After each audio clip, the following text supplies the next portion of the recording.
จงมีความสุขกายสุขใจ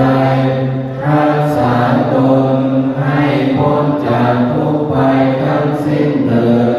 ท่านทั้งหลายที่ทั้งได้ทุกข์ขอให้ท่านมีความสุข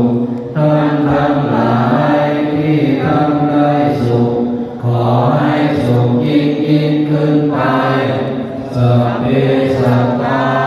สัตว์ทั้งหลายที่เกิดเป็นชราพุทธะที่เกิดเป็นอันตชะที่เกิดเป็นสังเสทชะที่เกิดเป็นโอปปาติกา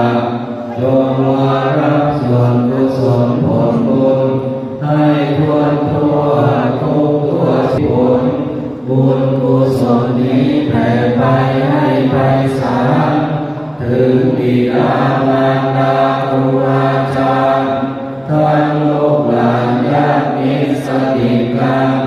ทั้งคนเคยร่วมทำงานการทั้งหลายมีส่วนได้